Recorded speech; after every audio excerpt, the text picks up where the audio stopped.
Hey, greetings everyone, and welcome back to another episode of Plan B Success. Who we have today is Tom Ziglar, the son of the legendary Zig Ziglar, who's taken on the helm and is carrying that legacy forward. He's the CEO of Ziglar Inc., and he is running that organization. He's an executive coach and a speaker and author in his own right, and we'll find out all about him today, right here on Plan B Success. Welcome, Tom. Thanks for having me again. I appreciate it. Awesome. So let's start with your journey.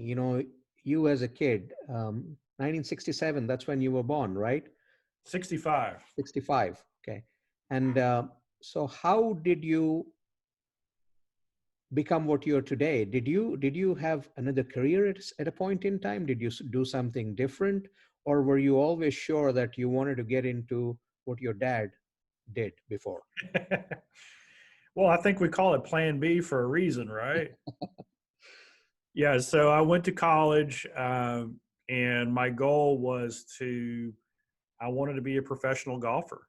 I played college golf, and after I graduated, I traveled for a year. I realized those guys are really good. Uh, During that time, I was working at the company in the warehouse and in our manufacturing and production area. And then I decided, you know what, golf's not for me. And I moved into sales at the company at about the same time. And I just really fell in love with selling. It was natural. And in our business, we're in the life changing business. I didn't realize it at that time. That's what we were in. I was just doing it. And then one day I was on the road and we were having an event, and somebody came to me and said, "Hey, this material changed my life." And they told me their story. And then it made me realize that, like Dad always said, he said, "We're not in the book and tape business, we're in the life changing business." And that was the connection for me. So not only did I love selling, but the greatest joy of all is when you help someone else be, do, or have more than they thought possible. So out of that, I moved into sales management and then into leadership. And then about 25 years ago, became the president of the company. So um, just an amazing journey, amazing time. And what we teach today, the world needs now more than ever. People need hope and encouragement now more than ever. Principles and values are more important now more than ever. Uh, but the world changes. Technology is completely different. The way businesses operate is completely different, but people are the same. And so what we do is kind of help people bridge that gap between the change in the world and the things that never change. Right. And when did you give your first talk? Oh, wow. So my first real speech was only about 10 years ago. I never wanted to be a speaker. Um, I was kind of the behind the scenes operational guy. I mean, I had the greatest speaker in the world on our Zig Ziglar, and then we had other speakers as well. People who felt born into, or they felt called to it. They've been working on it for years. And people said, "Tom, you should go and speak." And I said, "No, no, no, that's for those other guys." And then I did it, and I kind of liked it. And then I did it again, and I liked it even more. But the problem is I was so anxious about it. I was so uptight about it, that I would wonder if it's even worth it. And I really had to sit down and go, why am I so nervous about this? And then I realized that I had an expectation. My expectation is I thought people wanted me to speak like my father. Mhm. And that wasn't the truth. That was a lie. Mhm. Because nobody, we have to be transparent. We have to be our authentic selves. And so I'm not wired the same way as Dad was. I'm not the Energizer Bunny with the motivation and all the things that made it work for Dad. I'm kind of more the nerd. I'm the thinker.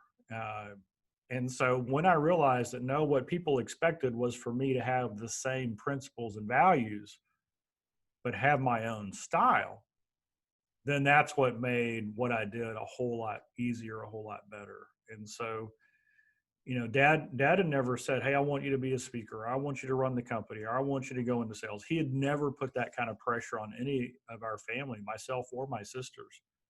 But what he did say is, whatever you do it with 100% character and 100% integrity. And so that was kind of my journey. And so now, if I could boil down the things that I love doing the most, it's speaking, training, writing, and coaching. Does that sound like anybody you know? Absolutely, absolutely.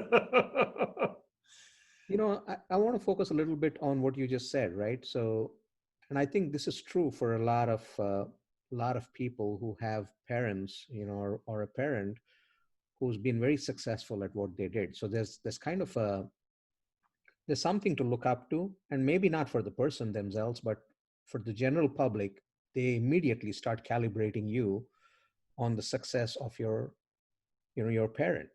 And for a lot of people that I know of who've been those situations, it's been an inner struggle for themselves before they come out of it, and then they realize who they truly are and what they want to do, and then they come to terms with it.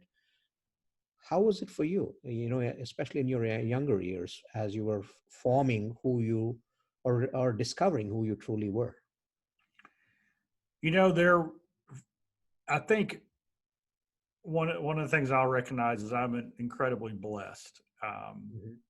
There wasn't a pressure for me to be something certain. It wasn't, hey, you should be a doctor, or you should be a speaker, or you should be a salesperson. The focus was on two things: character qualities and work ethic. And so it was kind of like, son, what is it that you want to do? Well, when you do whatever it is you want to do, you need to do it with character and integrity and discipline and, kindness and love and appreciation. And then as you do it, you need to have an incredible work ethic. You need to go at it 100%, always striving for the best that you can be. Dad has a quote, and it says, the success is the maximum utilization of the abilities that God gave you. And I think a lot of times parents, probably well-meaning, will say, hey, you should do this. And sometimes they're right and sometimes they're wrong, right? Because they're telling you to maximize abilities that may or may not be a strength. And then other people I know, let's say you're gifted in math, and somebody says, oh, you should be an accountant or a CFO or something like that. But that's not the maximization of your abilities, because there's other things that you can use that skill or that thing in that isn't on the accounting side. And so it's kind of that dance of, okay, where are my gifts and talents? What is my passion? What is it that I really want to do? And then, what are the obstacles in my life that I've had to overcome that give me credibility in a certain area? Because I would much rather work with a business leader who just shakes their head going, man, I can't believe I screwed that up, and they take ownership of it. And then you say, well, what did you learn from it? And then they tell you what they learned. That's the guy I want fighting on my side. Mm-hmm. It's not the individual, him or her, who is, never made a mistake, never admits to a mistake, because we all do it. Our greatest lessons, it seems to be that we learn our greatest lessons from the things that didn't turn out like we hoped they would. So, you know, for creating the future that you want, those are the three things that I look at: is what's the thing that makes your heart sing? Where are your natural gifts and talents, and what's the biggest challenge you've overcome? When those three things kind of intersect, that's a great place to look. The other thing is, what is your why? Mm-hmm. What's the big reason of why you're going to do it? And I'll give you an example. I was working with a guy, an executive, and he was with a company company's been around for 400 years. So it's a company out of the UK. He was in top level leadership, thousands of employees. And he said to me, you know what? I'm not sure if what I'm doing is the right thing. I think I'm going to quit, and I'm going to become a coach. And I said, well, great. Who do you want to coach? And he said, I want to coach up and coming young leaders. Well, why do you want to coach those? And he said, well, that was me. And I had a mentor that gave me some guidance that helped me not to make a career ending decision. And I see so many 25 to 35 young leaders with all the potential in the world who are on the edge of making career limiting decisions. And I want to help them out of that. And so then I asked the next question. So this company that you have, do you have any young and upcoming leaders in the company? And he said, oh yeah, we've got tons of them. And I said, well, do they lose those leaders? Do they want to promote those leaders? And do any of them make mistakes? And he said, yeah, we lose them all the time. We would much rather promote from within. And they do make mistakes that we have to let them go. And so I said, well, you've got the ear of the executive team because you are on it. What if you went to them and said you wanted to do a pilot program to help up and coming leaders? And it's like he got this big smile on his face. And here was the difference for everybody listening. What you do is a really good question, but it's not as good as why you do it. Mm-hmm. You see, his why was to make a difference in those type of people. It didn't really matter where that happened at that point, right? If he could solve that problem, if he could work with those people, the difference is that his organization could bring him to him more than he could ever handle. If he went out on his own, it's hard. You know, it takes some time and energy to build that business. Now he might still move out and do it on his own. That's fine too. But you get clarity when you know your why. Right. Right. And when you know your why, I tell this, here's the statement. When you know your why, it changes your how. And when your how is changed, it opens the doors of what. So if I ever see a college student who's doing a fantastic job waiting tables, I can almost guarantee you they have a why. Mm-hmm. And those same people are the ones that get recruited away out of the restaurant by entrepreneurs like us who want those kind of people on our team. So their why changes their how, which opens the door to what. Absolutely. You know, one of the things that you've talked about is balanced success. I've seen it time and again where you talk about it, holistic success or balanced success, success in all areas of your life. Can you talk a little bit about that? Sure. One of the things that we have taught for years is that if you were to set a goal, like a goal, it's always going to fall into one of the seven, we call it the 7 areas of life. Mm-hmm. The mental, the spiritual, the physical, the family, the financial, the personal, and the career. So mental is our mindset, it's our belief, it's our peace of mind, spiritual is faith, it's our character qualities, physical is our health, it's what are we eating, how are we sleeping, how are we feeling. Family is obvious, it's those we love, those we take care of. Our financial, that's the resources that we have to do what we want, when we want, with who we want, right? How, do we have enough of it? Are we in debt or are we struggling? And then the personal, what gives me energy? What is it that, the word today is self-care, but, in the past it was always, are you doing the things that give you the energy that you need in your life? And then finally is career. Career, I call it the economic engine, because you could work for someone, you could own your own business, you could be an investor, it doesn't matter. And so whenever you set a goal, it's going to fall into one of those 7 areas. Mm-hmm. And so when we talk about balanced success, what we mean is that we all want to be an 8, 9, or a 10 in all 7 of those areas. And the way I prove it is real simple. Imagine you're a 9 or a 10 in all the areas except for one. Mm-hmm. Would you be happy and satisfied with your life? So let's just play the game. You're an 8 or a 9 in all the areas except for health. I mean, would you trade your money for health? I mean, I would, right? Or let's just say you've got you go to bed every night hopeless, Mhm. right? You're in despair, you're in depression. Well, that you're not a 9 or a 10 in mental or spiritual at that point. Or what if you had no friends or no family? Mhm. And so all of us want to be winning in all those areas. And what's funny is there used to be an ad on a radio ad in Dallas, and it was a divorce attorney. It was actually a family attorney who specialized in helping men get joint custody with their kids. And the ad went like this: how many of you are in this boat? You've spent the first 20 years of your career earning the money, climbing the ladder, and in the process, you've lost your family and your health. And now you realize that no amount of money will buy it back.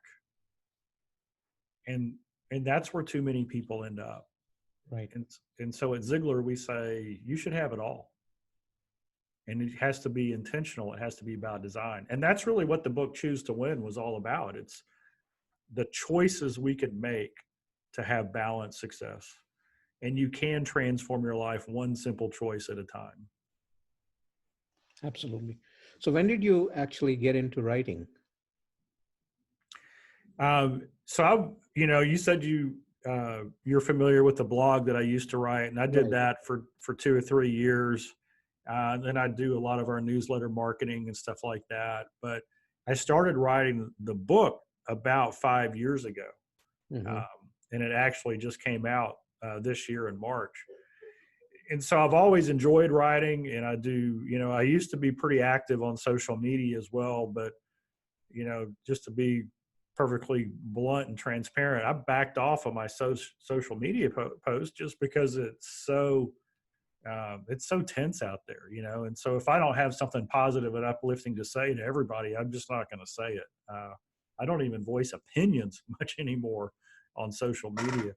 So I've always been enamored with it, writing, but really this book is the first intensive time that I really just kind of honed it and honed it and honed it. So you've been, kind of spearheading Ziglar Inc. right now. So what's going on with the company? What's coming up in the future? How is it shaping up to be? Yeah. Um, it's November of 2019. And Mhm. so I love the year 2020, right? Because everybody's like 2020, it's the year of vision. It's just, Right. we're going to plan for the year. And so I've been taking some notes on what we want to accomplish in 2020. And whether you own a business or you are your business and you're doing it on a personal side, you should do this. I mean, this is the great time of year to Mhm. decide in advance what's next year going to look like. And so just to give everybody a little bit of background, so here's my personal mission statement. My personal mission statement is to create the atmosphere that allows you to become the person God created you to become. And when you think of the word atmosphere, just think of it's more than environment, it's more than culture.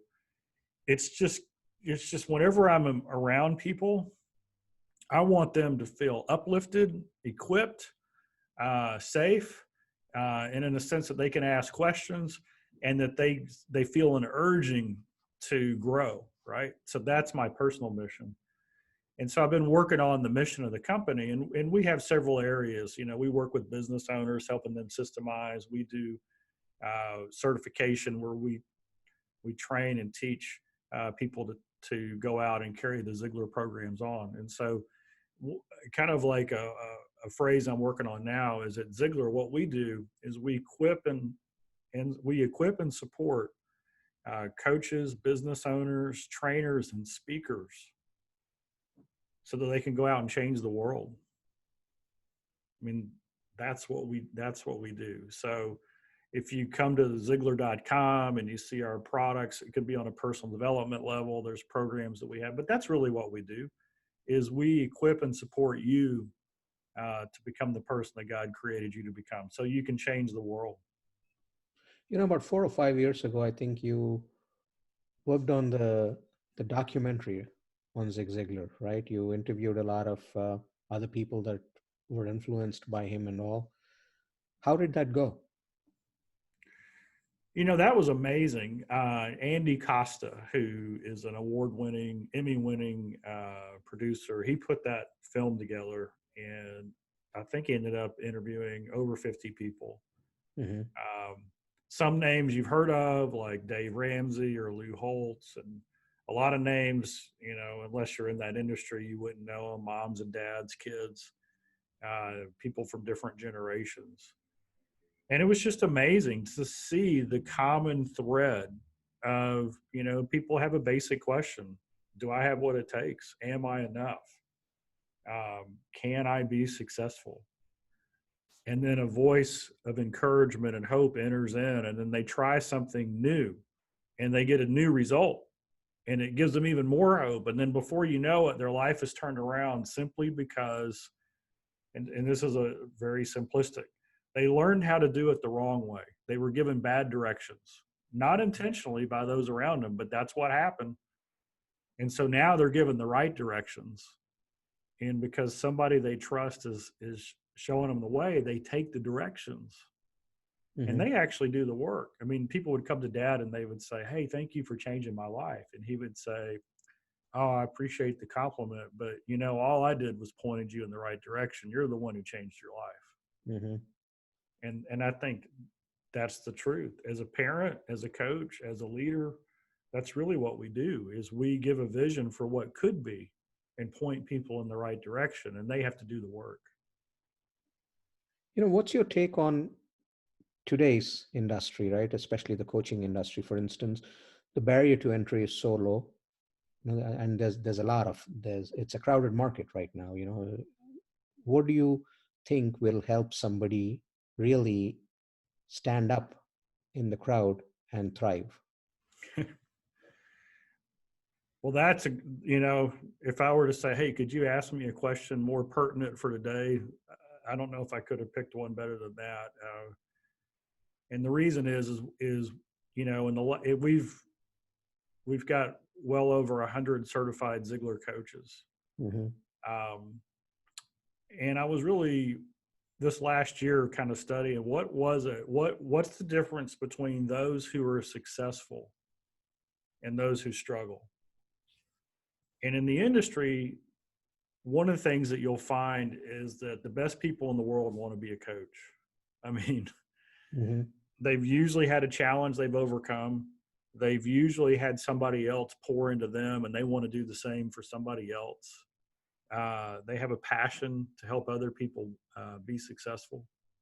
So first off, I love being in an industry because you're just working with good people.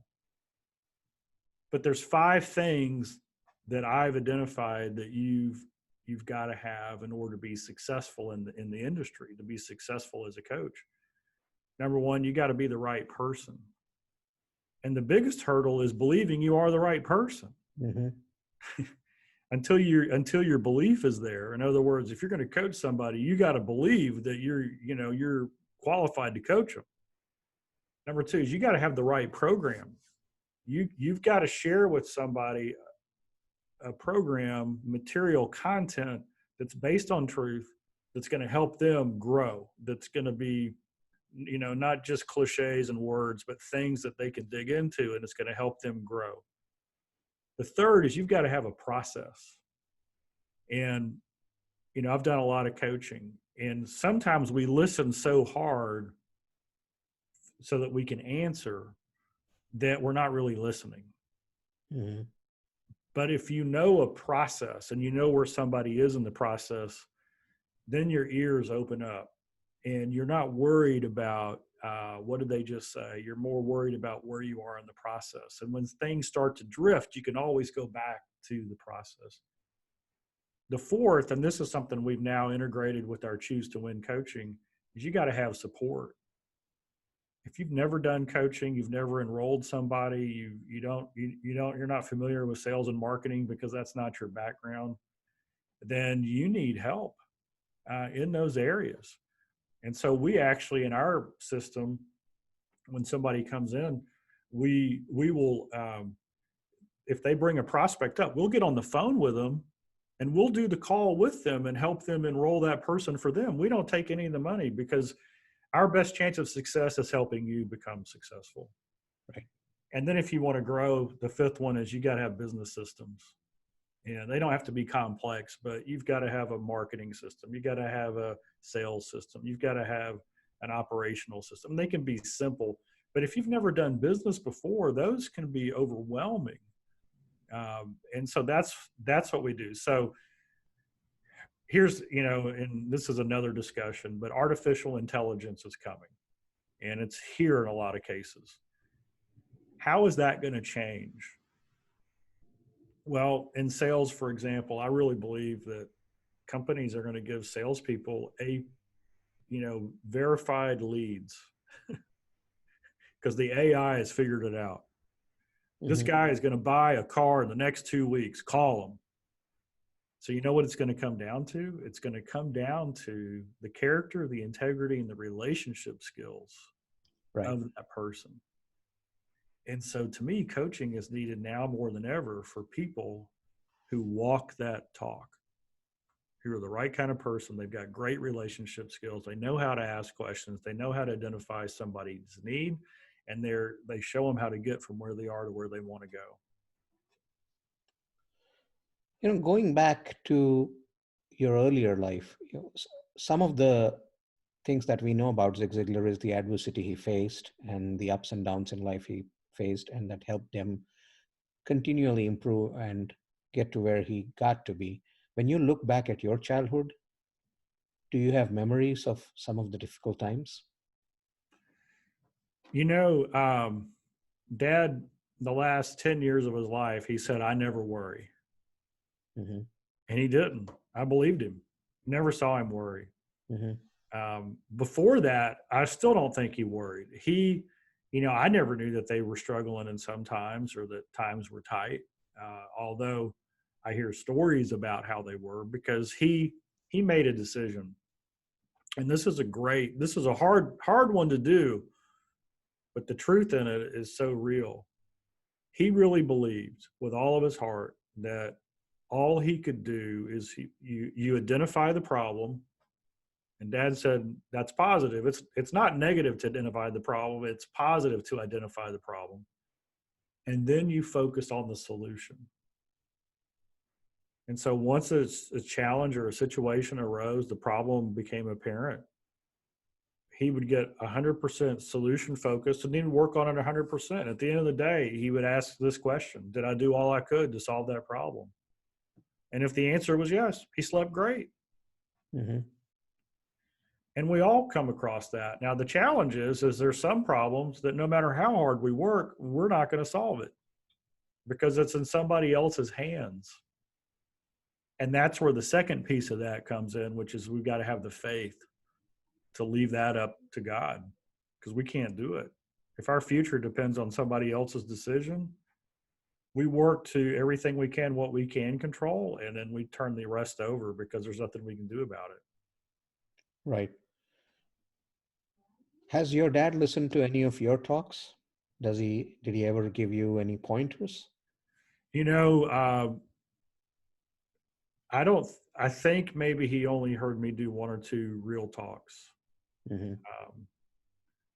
Because I started speaking about the time that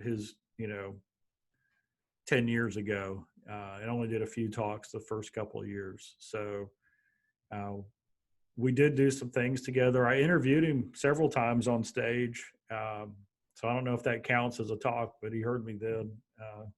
The good news is he hears me 100% now. So. Yeah. What about the grandkids?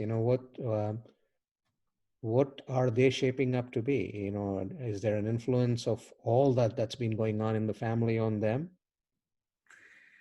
There is. My daughter, who just turned 25, she works at the company as well. So she does our social media, our marketing, and a lot of the main programs that we have. She's the main support.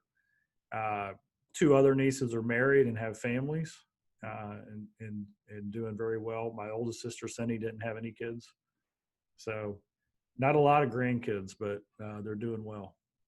Awesome.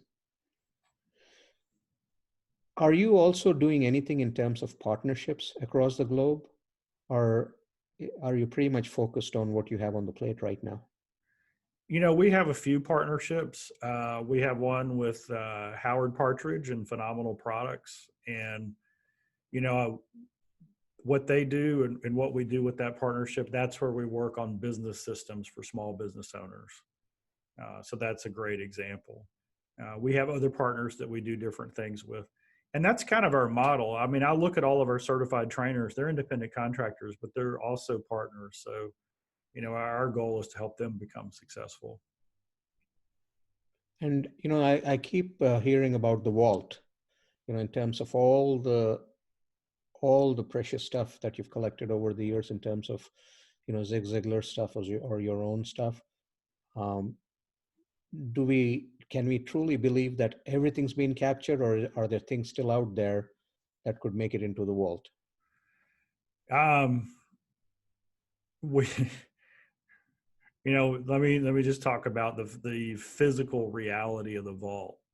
We have one vault where we've got probably 1,000 different recordings, video, different like beta, half inch, 1 inch, from the 70s, the 80s, that have not been digitized yet. Mm-hmm. Probably a couple hundred hours of courses that were done for private organizations that we haven't digitized yet. And so there'll be some, when we do that, when we get to that point, there'll be some gems in there, but a lot of it, if you listen to How to Stay Motivated, which is our best-selling audio program of all time, over 21 hours of dad, there were predecessors to that. And we'll have people call us up and they'll say, hey, I got the 8 cassette tape version of How to Stay Motivated in 1977. And we're like, yeah, that was great, but it's not as good as the one we recorded in 1994.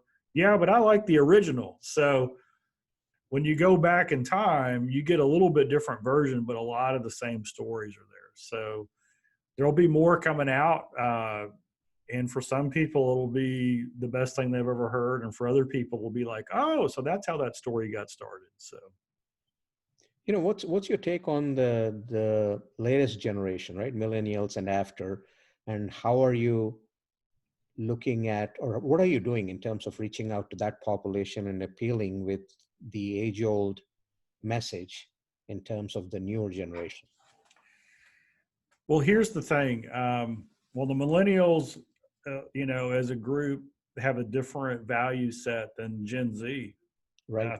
And I think it's awesome that they named Gen Z after us, Generation Ziglar, because they grew up in a different time. And then guess what? The next round that comes through, they're going to have a little bit different view on the world as well. And the thing that rings true is whatever generation it is, it's what really matters. And so millennials are much more relationship focused. They value their free time and freedom. And so the reality is, well, how do you create that in your life? What have you got to do in order to make that happen? And why are you doing that? Well, it's really the same questions, no matter what generation you're in. It's just that their role models, they look up and they go, somebody had to inform me, the okay boomer, I guess that's a term that's big now. And it's millennials making fun of baby boomers, saying, hey, that didn't work out for you, now did it? And so the reality is there has to be a way of saying, hey, here's the truth. Here's, we're always truthful. We're always honest. We build trust.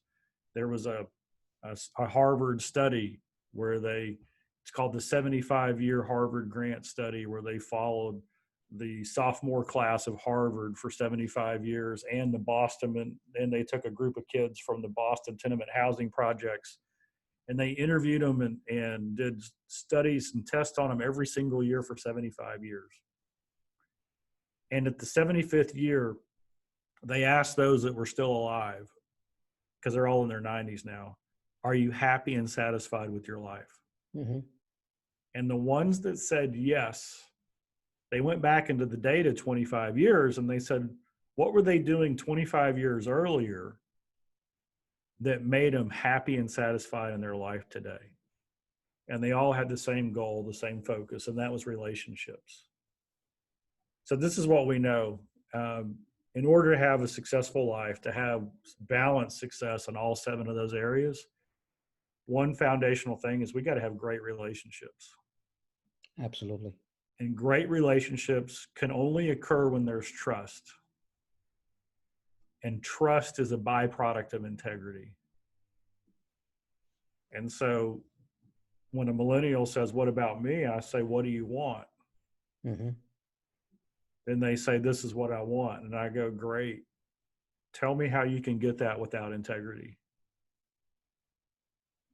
So that's where we're all the same. Right. Absolutely. Right. And there's always like buzzwords, values and things that get thrown out in the culture and in the media. But integrity never changes. It's like truth cannot contradict itself. Integrity is whole. It always means my word is good. You can count on me. And unfortunately, the role models of today, we don't see that like we should. That's true. Well, this has been great, Tom. Thank you so much for joining us today and going through all of this with us. One takeaway for the listeners, anything top of mind that you want to share? Yeah. So in the book, Choose to Win, somebody asked me, they said, what is the fastest way to success? And I said, the fastest way to success is to replace a bad habit with a good habit. And so as you look at your life and in the 7 areas of life, the mental, the spiritual, the physical, the family, the financial, the personal, and career, if you're not having the success that you want in that area, just ask yourself, what's the bad habit that you might have that's keeping you from more success? And what's the good habit you could replace it with? Because you can transform your life one simple choice at a time. And all the good habit is a good choice repeated over and over again. That's pretty awesome. Thank you so much. It's been a pleasure having you on here, and I hope to keep in touch. All right. Thank you so much.